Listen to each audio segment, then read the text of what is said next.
Bueno, para el desarrollo de esta actividad se va a hablar de los efectos secundarios de algunos tratamientos farmacológicos utilizados para el control de enfermedades neurodegenerativas como lo es el Parkinson. Además, se va a explicar cómo es el modo de acción de la levodopa, que es el fármaco elegido para este caso, y también se van a mencionar algunas características tanto clínicas como biológicas de este trastorno. En primer lugar, aclaremos un poco cómo es el concepto de la enfermedad del Parkinson, ya que según Hurtado y demás autores en el 2016, el Parkinson es una enfermedad neurodegenerativa, es decir, que se va a entender como una enfermedad en donde la función o la estructura de los tejidos y órganos se ven como afectados con el paso del tiempo. Además, otro dato es que el Parkinson es la segunda enfermedad neurodegenerativa con mayor incidencia después del Alzheimer. Como se mencionaba antes, el Parkinson es una enfermedad de curso lento que generalmente va a aparecer alrededor de los 50 años aproximadamente, pero asimismo van a existir casos en donde puede tener como un inicio mucho más temprano. Muy rara vez pasa, pero puede llegar a suceder. Los síntomas como más característicos de esta enfermedad neurodegenerativa son la kinesia, que se va a entender como la ausencia de movimientos. También podemos llegar a ver temblores cuando se está en estado de reposo. Podemos evidenciar rigidez, aumento en la tensión muscular, resistencia al movimiento o inestabilidad de la postura debido a la pérdida de equilibrio, lo cual va a generar caídas muchísimo más frecuentes. También van a como aparecer otras afectaciones como es la disartria, que es básicamente la dificultad para decir palabras por los problemas presentes en los músculos que ayudan a producir el habla. Y otra de las afectaciones que se puede llegar a presentar es la bradicinesia, la cual es un trastorno en donde se evidencia un alto grado de lentitud de movimiento que algunas personas que padecen Parkinson también pueden llegar a describir como una sensación de rigidez.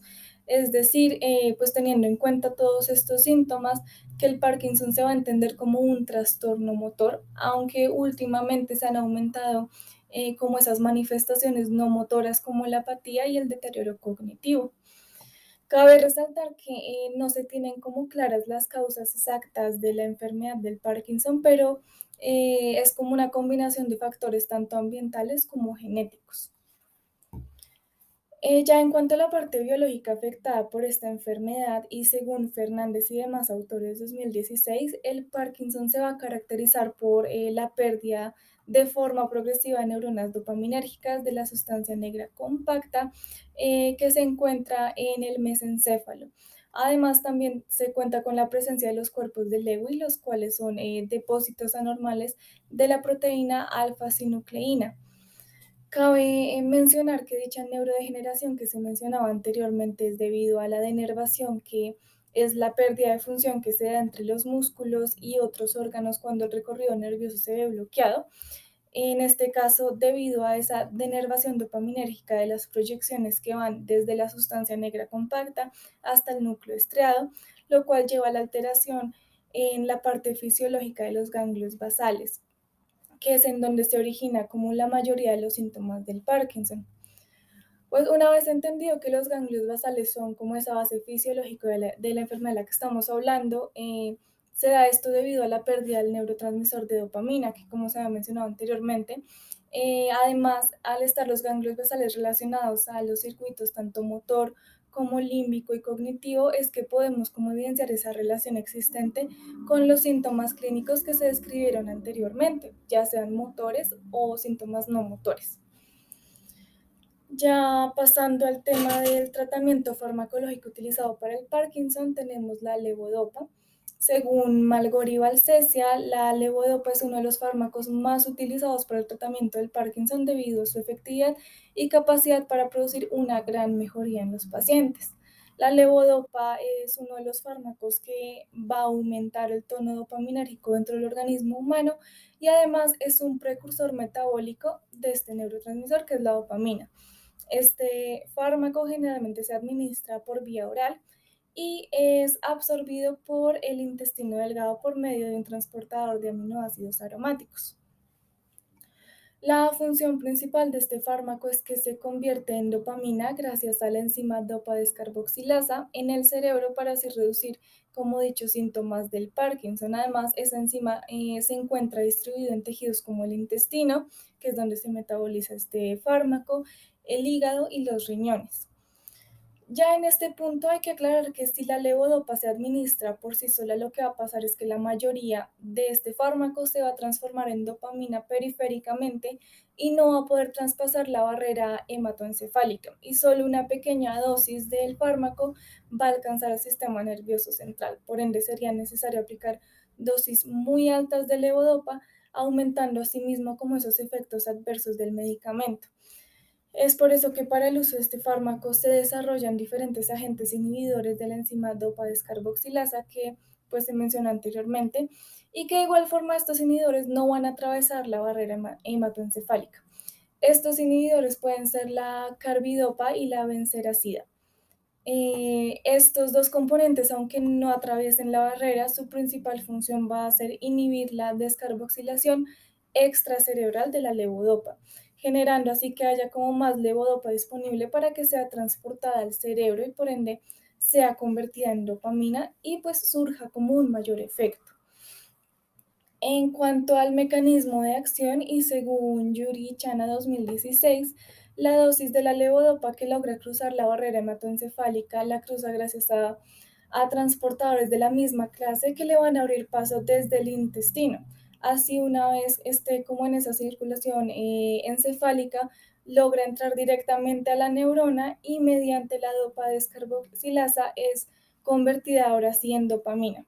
Del mismo modo, tanto la levodopa como sus productos o derivados van a seguir diferentes o diversas vías metabólicas, tanto intra como extraneuronales. Bueno, una vez es convertida en dopamina, va a empezar a actuar mediante estimulación de receptores dopaminérgicos de tipo 1 y tipo 2. Los receptores de tipo 1 se van a asociar con mayor riesgo de llegar a presentar alguna complicación motora. Por otro lado, los de tipo 2 no van a presentar como dichos problemas. Además, se va a producir la liberación de la dopamina por medio de la sinapsis dopaminérgica y dicha dopamina liberada en el espacio sináptico es recaptada por la neurona dopaminérgica a través de su transportador y asimismo va a ser realmacenada para su futura liberación. Finalmente, la levodopa alcanza su máxima concentración en el organismo aproximadamente 1 o 2 horas después de la administración. Asimismo, este medicamento se va a eliminar principalmente por la orina. Ya como última parte de la explicación se va a profundizar como en esos efectos adversos del uso de este medicamento. Los más comunes tienden a como aparecer las primeras semanas de tratamiento y se manifiestan como náuseas, vómitos o hipotensión. También se pueden llegar a presentar como fluctuaciones en la movilidad y confusión mental. Además, según los aportes y estudios de caso de Pascual.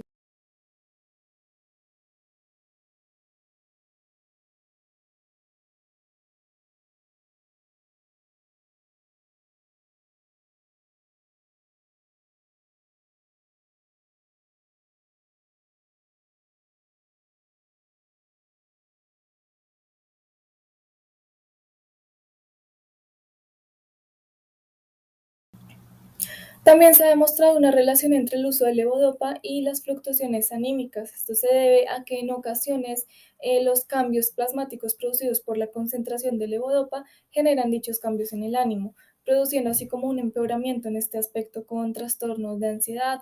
Se puede producir desánimo, apatía y aunque menos frecuente y menos probable, se puede llegar a presentar irritabilidad, agresividad y frustración. Como se mencionó anteriormente, al ser el Parkinson considerado como un trastorno motor, el tema de los cambios en el ánimo de las personas junto con el tema del comportamiento se ha estudiado muy poco. De igual forma, dichos cambios de humor también se ven ya sea en mayor o en menor medida según las dosis de levodopa que se utilicen durante el tratamiento.